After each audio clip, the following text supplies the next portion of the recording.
औज़ुबिल्लाहिमिनश्शैतानिर्रजीम बिस्मिल्लाहिर्रहमानिर्रहीम। सब दोस्तों भाइयों की खिदमत में अस्सलाम वालेकुम। कई रोज़ से तबीयत ठीक नहीं थी, लेकिन सूरत हाल इतनी गंभीर हो गई है और इतनी ख़राब हो गई है कि मुझे मजबूरन इस वक्त ये वीडियो बनानी पड़ रही है। सबसे पहले तो इस बात को जहन नशीन कर लें कि मेरी वीडियो या मेरा ये जो मैसेज है ये किसी के ख़िलाफ़ कतई तौर पे नहीं है, इसलिए कि इस वक्त जो क्राइसिस है, इस वक्त जो बहरान है, उस बहरान में अगर हम इख्तिलाफ़ात पैदा करते हैं तो इख्तिलाफ़ात न सिर्फ बिरादरी को नुकसान पहुँचाएँगे, एक दूसरे को नुकसान पहुँचाएँगे, बल्कि शायद हमारा एक दूसरे पे से एतमाद और अक़ीदा और एहतराम ख़त्म से ख़त्म होता चला जाए, जो मुझे ख़त्म होता हुआ नज़र आ रहा है। मैं ज़ाती बात आपको बताना चाहता हूँ, मैं काफ़ी अरसे से इनएक्टिव हूँ और जो भी मामला आते हैं मैं ऐवान कुरैश या किसी मामले में ना इन्वॉल्व होना चाहता हूँ। मेरे अपने बिज़नेस है, दूसरी चीज़ें हैं, ज़ाती चीज़ें हैं, लेकिन चूँकि गोश्त के काम से मेरा अबदी समझें मेरे आबा अजदाद का, मेरे वालिद का, मेरे सब पूरी अब्दुल गनी कुरैशी एन गन कुरैशी के नाम से जो मशहूर थे मेरे वालिद थे। 50 साल से मैं ख़ुद काम कर रहा हूँ, अपने हाथों से मंडी से लेके जानवर ज़िबह करने से लेके एक एक काम किया है। आज भी गोश्त के काम से किसी न किसी सूरत में वाबस्ता हूँ और पार्टनरशिप में मेरी एक्सपोर्ट है, जो भी है काम मेरा है गोश्त के काम से मुताल्लिक़। मेरे भाइयों को बहुत सी चीज़ों का इल्म नहीं है, तो मैं ये जो वीडियो बना रहा हूँ, इस वीडियो के बनाने का जो बुनियादी मकसद है वो मकसद ये है कि मैं किसी पे इल्ज़ाम तराशी भी नहीं करना चाहता, ना वो मुनासिब बात है, इससे कोई फ़ायदा भी नहीं है ना। इस वक्त दुकानदार जो है वो इंतहाई परेशान है, और वो क्यों है और जो कुछ हुआ है ये आज की कोई नई बात नहीं है। हमेशा से रेट मार्केट के रेटों से कम आते हैं। तो ये मेरी वीडियो अफसरान बाला और इंतज़ामिया के लोगों के लिए भी है। ये मेरी वीडियो बिरादरी के जो हमारे जो लोग भी नुमाइंदगी कर रहे हैं उनके लिए भी है। अगर उनको इससे कोई आगाही मिलती है और वो कोई अच्छा काम उसमें करते हैं तो ये मेरी बिरादरी का, मेरे लोगों का, सबका इसमें फ़ायदा होगा। और वो फ़ायदा न सिर्फ बिरादरी का होगा, न सिर्फ जो है वो अवाम का होगा, एक आम आदमी को भी इससे फ़ायदा पहुंचेगा। देखें, इस वक्त जो सूरत हाल है उसको समझने की ज़रूरत है। और जो कुछ मैं इसमें फार्मूला, जो इंटरनेशनल फार्मूले हैं, अमेरिकन मीट एसोसिएशन ने फार्मूले वज़ा किए हुए, जो फार्मूले और जो चीज़ें मैं बताऊंगा, तो चाहे वो इंतज़ामिया के लोग हों, चाहे हमारी बिरादरी के लोग हों, या वो दुकानदार हो, या एक आम आदमी हो जो गोश्त के काम से मुताल्लिक़ चीज़ों को समझना चाहता है, वो चाहे तो मेरी इन फार्मूले को, जो बातें मैं बता रहा हूँ, वो गूगल पे जाके चेक करें, अमेरिकन मीट एसोसिएशंस की वेबसाइट पे जाके चेक करें। हर जगह उनको ये सब चीज़ें बनी हुई मिल जाएंगी, क्योंकि दुनिया अब वो नहीं रही है। दुनिया में एक एक चीज़ पे वर्किंग है और लोग एक एक चीज़ को अच्छी तरह जानते और समझते हैं। सबसे पहले जो इंतज़ामिया के जो हमारे जो जिन लोगों ने ये लिस्टें वगैरह जारी की हैं, उनसे मैं 2-3 सवाल ये करना चाहता हूँ कि जनाब आली, अगर कोई आपको कीमतें मुकर्रर करनी है तो एटलीस्ट आपके यहाँ स्टैटिक्स का एक इदारा होता है, और या जिसको इदारा शुमारियात कहते हैं, वो सूबे सिंध में भी है और ज़राअत में भी हैं। तो वो सब वर्किंग करते रहते हैं, पूरे साल उनका काम होता है कि वो वर्किंग करते हैं। तो आप एटलीस्ट उनसे जो है एक वर्किंग कराइए कि जानवरों की कितनी तादाद है, किस कीमत पे जानवर यहाँ आ रहा है और मंडी में किस कीमत पे बिक रहा है। अच्छा, हम इस पे बहस में नहीं जाते कि मंडी में किस कीमत पे बिक रहा है। हमेशा से जब रेट लिस्ट जारी होती थी तो उसमें एक काम ये होता था कि गोश्त की 3 किस्में बताई जाती थी, दर्जा अव्वल, दर्जा दोयम और दर्जा सोयम। अगर किसी के पास पुरानी लिस्टें हैं, किसी दुकानदार के पास कमिश्नर हाउस में लाजमी मौजूद होंगी, तो उनको चेक कर लिया जाए, उसमें ये सब चीज़ें मिलेंगी कि दर्जा अव्वल, दर्जा दोम या दर्जा सोम जो है वो उसको कैटेगराइज किया जाता है, और ये कैटेगरी करना ज़रूरी है। होलसेल मार्केट में भी जब गोश्त ख़रीदने जाते हैं हमारे दुकानदार हजरात, तो वहाँ भी जो है जानवर की यानी किस्म के एतबार से, उसके दर्जे के एतबार से, यानी अच्छा जानवर है तो उसकी थोड़ी सी कीमत हाई होगी। और ये माशियात का बड़ा बुनियादी उसूल है। अब मुश्किल ये है कि माशियात के मामलात जब डंडे से हल किए जाने लगे, इंतज़ामिया करती है, ठीक है, इंतज़ामिया को क़ानून इस्तेमाल करने का हक़ हासिल है, लेकिन चूँकि जब कोई चीज़ माशियात के क़वानीन के से हट के की जाती है, कोई अहकामात ऐसे होते हैं कि जो उसको फॉलो नहीं कर रहे होते, तो उसका नतीजा सिर्फ ये निकलता है कि वो उन पे अमल दरामद नहीं हो पाता। अब दूसरा तरीका ये होता है, चूँकि इंतज़ामिया उस पर अमल दरामद करने के लिए सज़ाएँ देती है, सज़ाएँ देने का उनको अख्तियार है, जिसमें जुर्माना और जेल की सज़ा सब कुछ होता है। अब मुझे ये बताइए कि जो शख्स एक जुर्माना अदा कर रहा है और उसके पास अगर वो पॉसिबल उसके लिए नहीं है, तो जब पॉसिबल नहीं है तो वो जुर्माने के बाद भी करेगा नहीं उसको। जब नहीं करेगा तो वो जुर्माना अल्टीमेटली आवाम की जेब पर पड़ता है। जो मैं समझता हूँ कि अरबाब अख्तियार को इस पर सोचना ज़रूरी है कि इस जुर्माने के नतीजे में कहीं ऐसा तो नहीं कि कीमतें और ख़राब हो रही हैं, चीज़ें और ख़राब हो रही हैं। मैं उनसे दस बस्ता गुजारिश करता हूँ कि आप हजरात इस पर थोड़ी सी वर्किंग और कर लें। अगर कहीं मेरी ज़रूरत है तो मैं हाज़िर हूँ, बरादरी के हर फ़र्द के लिए हाज़िर हूँ। दुकानदारों के हर दुकानदार के लिए काफ़ी दुकानदारों ने फ़ोन किए, राब्ते किए, मैसेजेस हैं मेरे पास हैं, परेशान है, और परेशान होना कुदरती बात बनती है। गोश्त की जो लिस्ट है, इसमें सबसे पहला जो इंतज़ामिया ने बुनियादी गलती की है वो ये की है कि मिसाल के तौर पे मैं मिसाल देता हूँ कि दूध की जो लिस्ट जारी की गई है उसमें डेयरी फार्मर की कीमत अलग है, यानी वो शख्स जिसके पास जानवर होते हैं और वो उससे दूध हासिल करता है। उसके बाद दूसरी जो है वो उन्होंने होल सेलर की कीमत रखी है, वो अलग है, और रिटेलर की कीमत अलग रखी है। इसका मतलब यह है कि वो इस बात को तस्लीम करते हैं कि इस बिज़नेस में तीन जो है बिज़नेस ग्रुप हैं और उनके अलग अलग उनकी वर्किंग है और इस एतबार से उनका प्रॉफिट है, तो वो प्रॉफिट उन्होंने फ़िक्स कर दिया।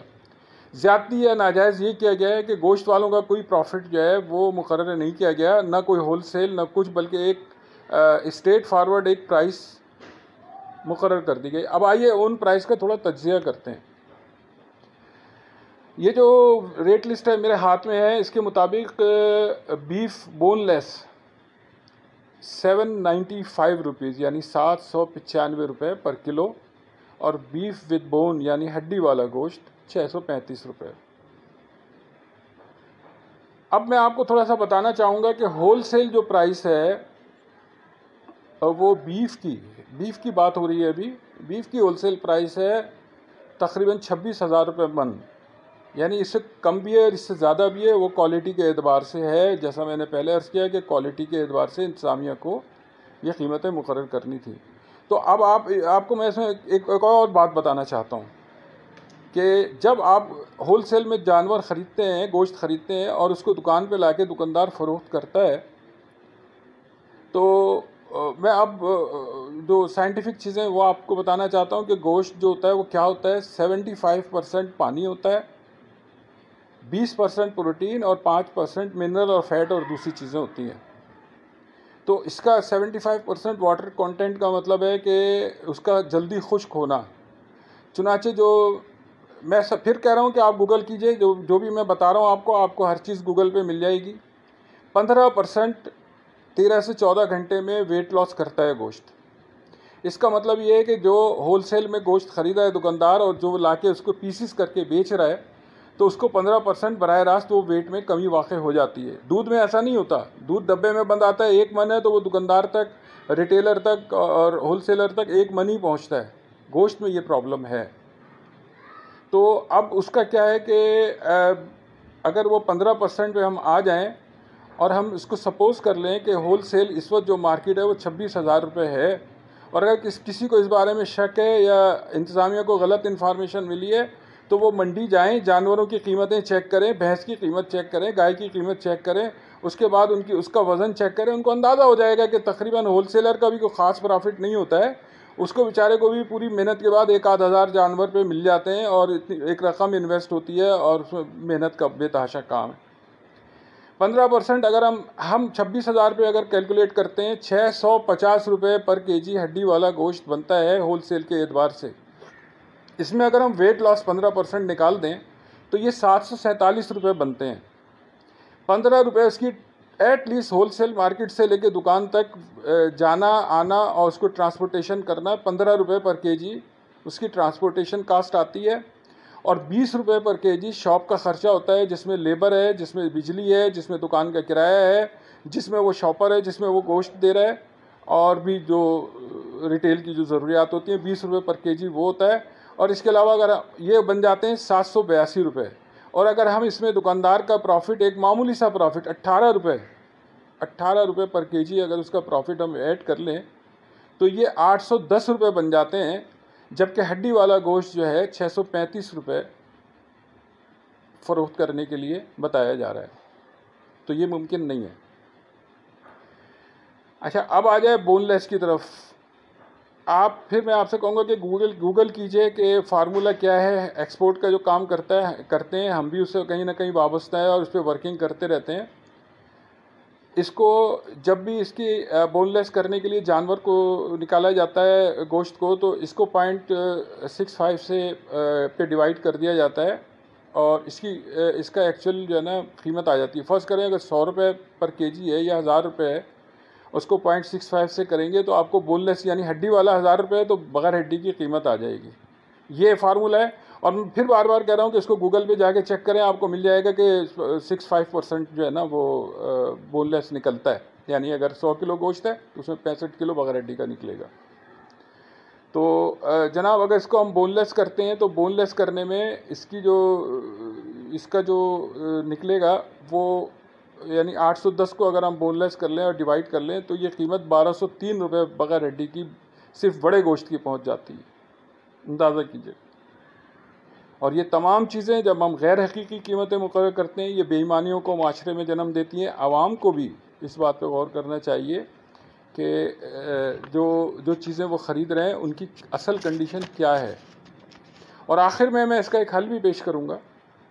बछिया की तरफ अगर हम आ जाएँ तो बछिया की कीमत हड्डी वाले गोश्त की 800 रुपये और बग़ैर हड्डी की 950 रुपये मुकर्रर की गई है। बछिया का इस वक्त होल सेल ऑन एवरेज जो गोश्त है वो 36,000 रुपये मन है। कुछ कम भी है और कुछ ज़्यादा भी है। अगर एवरेज निकालें तो 36,000 रुपये मन है, जो 900 रुपये केजी होता है। 15% वही अगर हम वो वेट लॉस निकाल दें तो ये 1035 रुपये किलो, और इसमें 15 रुपये किराया, 20 रुपये दुकान का खर्च और 18 रुपये अगर उसके लगा दें तो 1088 रुपये केजी पड़ जाता है। जबकि हमें कहा जाता है, यानी हमें क्या, दुकानदार को कहा जाता है कि वो 800 रुपये केजी फ़रोख्त करे, जो नामुमकिन है। अगर बग़ैर हड्डी पे हम आ जाएँ तो बग़ैर हड्डी की मैं कैलकुलेशन बताना नहीं चाहता। बग़ैर हड्डी बछिया का गोश्त 1673 रुपये पड़ता है इंटरनेशनल फार्मूले के मुताबिक। ये वो फार्मूला नहीं है कि जो हम घर पे बैठ के कोई बना रहे हो। इसी तरह बकरे की पोजीशन ये है कि 10 केजी का अगर आप बकरा ख़रीदना चाहें, और मैं चैलेंज से कहता हूँ इंतज़ामिया के लोग जाएँ, 18, 19, 20 हज़ार रुपये से कम नहीं मिलेगा। 17, 18, 19, 20 हज़ार रुपये से कम 10 किलो गोश्त का बकरा नहीं है। और ये इसमें तकरीबन 1000 रुपये के अखराजात होते हैं। अगर हम ऑन एवरेज 18 का रख लें तो ये 1900 रुपये केजी इसको पड़ता है। और अगर उसमें वेट लॉस वगैरह लगाएं तो तकरीबन 2000 रुपये पर केजी ये दुकानदार को पड़ रहा है।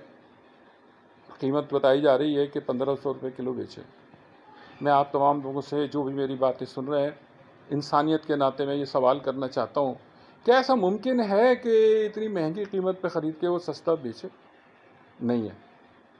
अब क्यों नहीं है और ऐसा क्या हुआ है और कहाँ कहाँ गलतियाँ हुई हैं जिससे कीमतें इतनी ज़्यादा हैं कि वो आम आदमी की पहुंच से भी बाहर है, दुकानदार के लिए भी मुश्किल है, इंतज़ामिया के लिए भी मसला बना हुआ है कि वो इंतज़ामिया उसकी प्राइस आखिर कहाँ सेट करे। क्योंकि इंतज़ामिया को भी ये मसला होता है कि अगर वो ज़्यादा प्राइस मुकर्रर कर देंगे तो आवाम भी एहतजाज करेगी, और जो वो मुनासिब बात नहीं है। मैं इंतज़ामिया से बार बार कहता हूँ, अरबाब इख्तियार से कहता हूँ, हुकूमत से कहता हूँ, भुट्टो साहब के ज़माने में जब 1973 में पहली दफ़ा कंट्रोल किया गया गोश्त की कीमतों पे, क्योंकि आबादी बढ़ रही थी, लोगों के थोड़े से वसाइल बढ़े थे 1973 में, तो ख़रीदारी भी बढ़ी थी। तो मुर्गी या चिकन जिसको हम कहते हैं, उस वक्त तक फार्मिंग का वजूद नहीं था, चुनाचे आम चिकन जो थी वो बाज़ार में दस्तयाब थी। अब मुझे याद है PI शेवर ने पहली दफ़ा ये सब कुछ किया था और दूसरे फिर फार्मर शुरू हुए थे। तो भुट्टो साहब की हुकूमत में एक पॉलिसी बनाई गई थी कि यानी कैटल फार्मिंग और चिकन फार्मिंग के लिए ज़मीनें दी गई थी, और उस ज़मीनों में फार्मिंग के लिए उनको आज भी आप जो 30 साल और वो सब देखते हैं वो सब यही थी, और उस पर इंटरेस्ट फ्री लोन दिए गए थे ताकि जानवरों की पैदावार बढ़े, मुर्गियों की और जानवरों की पैदावार बढ़े, ताकि गोश्त की कीमतें काबू में रहें और लोगों को कम कीमत पे प्रोटीन मिलता रहे। अहम तरीन प्रोटीन है, दुनिया भर में इसको बहुत अहम समझा जाता है और अच्छी खासी कीमतें हैं। जिन मुल्कों में नहीं है वो मुल्क इंपोर्ट करते हैं। हमारी आवाम का भी हक़ है कि उसको अच्छा प्रोटीन मिले। तो ये बड़ी इस वक्त ऐसी सिचुएशन हो गई है कि जिस सिचुएशन में यानी बिल्कुल एक कैच 22 जिस तरह एक फार्मूला बताया जाता है उस तरह हो गया। वो ये कि जो पोल्ट्री फार्मिंग थी, चिकन फार्मिंग थी या पोल्ट्री फार्मिंग तो प्रॉपर लोगों ने की, लेकिन सिंध में मैं आपको बताता हूँ, मेरे पास ख़बरें मौजूद हैं। 1994 से इसमें हमने काम किया है और मेरे पास बड़ी वर्किंग मौजूद है। 1994 में 3 लाख एकड़ ज़मीन सिंध में और उसके साथ इंटरेस्ट फ्री लोन ये दिया गया था उन लोगों को जिन्होंने कैटल फार्मिंग के लिए दरख्वास्त दी थी। और अफसोस की बात है कि एक भी फार्म ने काम नहीं किया।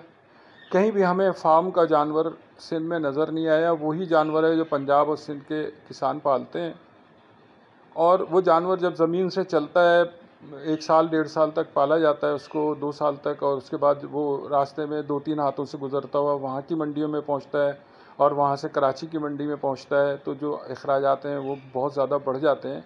अगर ये कैटल फार्मिंग सिंध में हो रही होती है और सिंध में उन लोगों को दी जाती जो गोश्त के और दूध के काम से वाबस्ता हैं, तो चूँकि उनका मुस्तकबिल उससे वाबस्ता होता। मैं ये कहता हूँ कि आप उन लोगों को देना जो जो जो ये काम करते हैं, इंतज़ामिया उन लोगों को दे वो ज़मीन।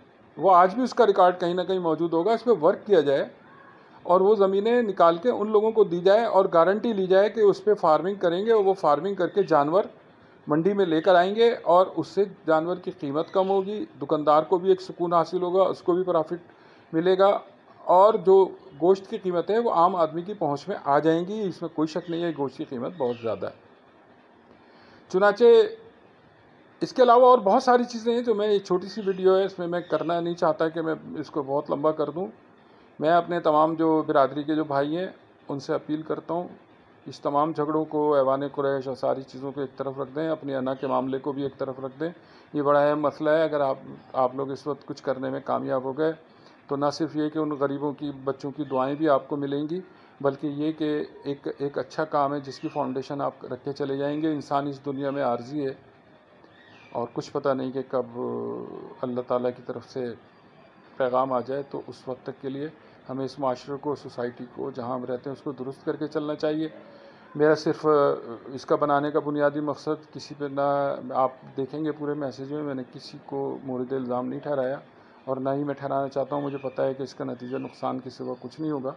मेरा सिर्फ मकसद सिर्फ ये था, मैंने इस दौरान में वर्किंग की, देखा कि हकीकतें क्या हैं, चीज़ें क्या हैं, मैंने आपके सामने पेश कर दी। बहुत सी चीज़ें हैं जो मैं जानता हूँ, बहुत सारे मामलात हैं जिनसे मैं वाकिफ़ हूँ जो गोश्त के काम से, जानवरों के काम से मुताल्लिक़ हैं। तो वो मैं अपनी बिरादरी के हर शख्स को ये कहता हूँ और इंतज़ामिया से भी कहता हूँ कि कहीं अगर हम मेरी मदद की या मेरी किसी चीज़ की ज़रूरत पड़ती है तो इंतज़ामिया उसको ज़रूर जो है वो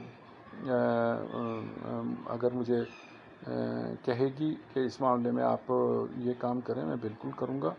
और मेरी कोशिश होगी कि जहाँ जहाँ तक, क्योंकि मेरा मुल्क है, मेरा शहर है, मेरी बिरादरी है और ये वो प्रोफेशन है जिसमें मैंने अपनी पूरी ज़िंदगी गुजारी है, तो इसकी बेहतरी के लिए हर काम में करने के लिए तैयार हूँ।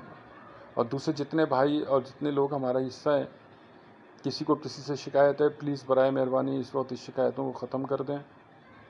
और इन झगड़ों को ख़ास तौर पे जो है, इन झगड़े बहुत नुकसानदेह साबित हो रहे हैं और मुझे नहीं पता कि क्या वजह बनी है जिसकी वजह से ये जो हमें कहा जा रहा है कि कीमतें इस तरह नहीं इस तरह हो गई, हमने मीटिंगें की। हो सकता है इस तरह हुआ हो सकता है। इंतज़ामिया भी मैं, अगर कमिश्नर या दूसरे लोग मेरी बात सुन रहे हो तो मैं उनसे कहना चाहता हूँ कि देखिए, आप अपनी सर से बला टालने के लिए आप नुमाइंदों की बात सुने सर। आप उनको मौका दें, आप हकीकत की नज़रों से देखें। आप जब इंतज़ामी सरबराह हैं तो आपके पास बहुत अख्तियार आते हैं, आप उन महकमों को बुला सकते हैं, आपके पास माहिर लोग हैं, उनसे स्टैटिक्स ले सकते हैं, सब कुछ कर सकते हैं। वो लीजिए, वो कीजिए, चीज़ों को ठीक कीजिए। मैं ये चाहता हूँ कि ये काम जो है कम से कम हम इसको ठीक कर जाएं। किसी हद तक चिकन लोगों की रीच में आ जाती है, लेकिन गोश्त रीच में नहीं आ पा रहा है। गोश्त की कीमत बहुत ज़्यादा है, और अगर हम अपने आवाम को और एक आम आदमी को वो प्रोटीन भी न दे सकें जो प्रोटीन कुदरती अल्लाह ताला ने अता किया है, तो मेरा ख़्याल है ये इंतज़ामिया की भी नाकामी है, इस कारोबार में काम करने वालों की नाकामी है, हमारे नुमाइंदों की भी, और हमारी पूरी सोसाइटी की नाकामी है। इसको हमें ठीक करना है। ठीक करने के लिए देखिए, वर्ल्ड हेल्थ ऑर्गेनाइजेशन कंसीडर करती है कि एटलीस्ट जो है 100 ग्राम प्रोटीन जो है 50 से 100 ग्राम डेली कम से कम एटलीस्ट, और बच्चों को ज़्यादा और ख़वातीन को ज़्यादा इसकी ज़रूरत होती है, और वो प्रोटीन हम प्रोवाइड नहीं कर पा रहे हैं। अगर एक घर में जो है 8 या 10 अफराद रहते हैं तो वो 1 किलो गोश्त का अफोर्ड नहीं कर सकता इस वक्त कि वो रोज़ाना करे। चुनाचे मेरा अर्ज़ करना ये है कि इस प्रोफेशन को ठीक करें, पैदावार बढ़ाएं, मुल्क में चीज़ों को ठीक करें। हम जिस जगह बैठे हैं बहुत परेशानी में, देखें आप, मैंने ये सारी स्टैटिक्स पेश की, इसका बुनियादी मकसद क्या है कि जब कीमत इतनी है और आपने उससे कम कीमत मुकर्रर कर दी, दुकानदार क्या करेगा उसके पास, इसके अलावा क्या रास्ता है कि वो उसको महंगा बेचे। अब आप उसको जुर्माना कर दें तो वो जुर्माना भी अल्टीमेटली आवाम की जेबों में जाता है। तो प्लीज़ इस मसले की हकीकत को समझें। बहुत बहुत शुक्रगुज़ार हूँ, और मेरी बात से किसी को अगर तकलीफ़ पहुँची हो तो मैं माज़रत ख़्वाह हूँ, लेकिन ईमानदारी और सच्चाई से जो हकीकतें मैं जानता हूँ मैंने आपके सामने रखी हैं। और भी बहुत सी चीज़ें हैं इस वीडियो में नहीं बयान की जा सकती। अगर कोई सिलसिले में मुझसे रब्ता करना चाहते हैं, बिरादरी का कोई फ़र्द करना चाहता है, कोई दुकानदार करना चाहता है, इंतज़ामिया चाहती है, मैं बिल्कुल हाज़िर हूँ। बहुत बहुत शुक्रिया।